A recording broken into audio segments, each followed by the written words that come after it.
An old cowboy told his grandson, "The secret to a long, healthy life is to put a pinch of gunpowder into your oatmeal every morning." The grandson took his advice to heart and every day for the rest of his life put a pinch of gunpowder in his oatmeal.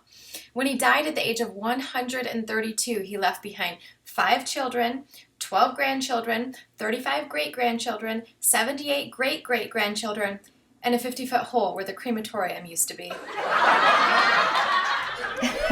All right, this is what is and how to make steel-cut oatmeal.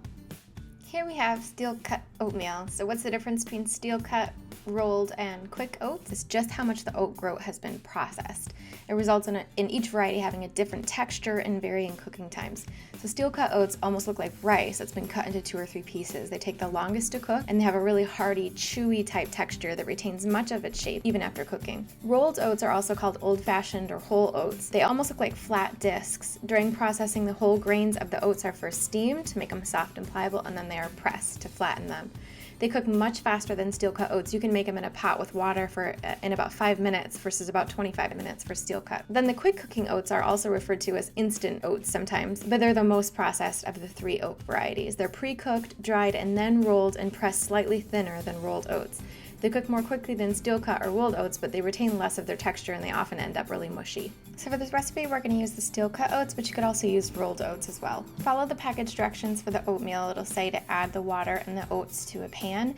Bring it to a boil, like a very high rolling boil. Make sure it doesn't boil over by blowing on it if you need to.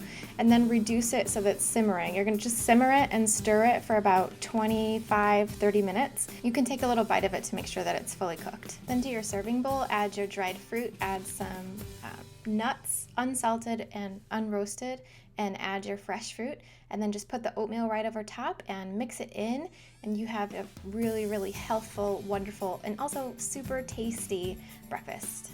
I hope you love this one. This is a really great go-to breakfast when you're just sick of smoothies or anything else you might be eating. Some quick tips about making this. So for cooking, one really, really awesome tip is if you can make it the night before.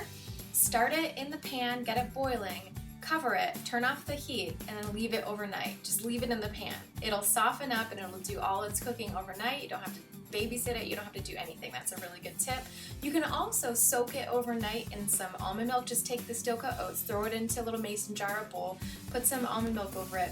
You can just soak it overnight and you don't even have to cook it, and you can have that as your oatmeal the next morning, but just know it's going to be a little bit more sort of toothsome and chewy than other oatmeals you've had before. I really like it. Some people don't like this texture, but I think it's amazing, so give that a try. And my other favorite tip is to make a ton of it in advance. So make a ton, let it cool off, then put it into some freezer-safe containers like Ziploc bags, pre-portioned or little containers, and then rewarm it when you're ready to have it with more water and milk of your choice. I love soy milk because it's really creamy. And then just add your toppings and have it like regular oatmeal.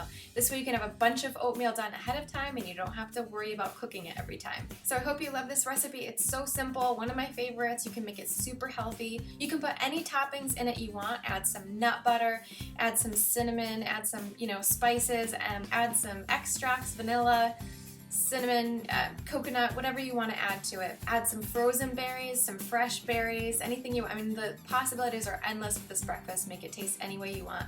And to keep it nutritarian, just use a few pieces of dried fruit like some raisins or some chopped up dates or something for the sweetness. That way you can have it be super healthy, get all the fiber, and have it taste really amazing too. Alright, as always, please subscribe to my YouTube channel. You can check out my daily vlogs where I talk about every single thing I eat every single day. So subscribe to YouTube. Also subscribe on my email newsletter so you can get a free healthy recipes cookbook and you get updated every time I do a blog. Thank you so much for watching. Have a great day. Bye!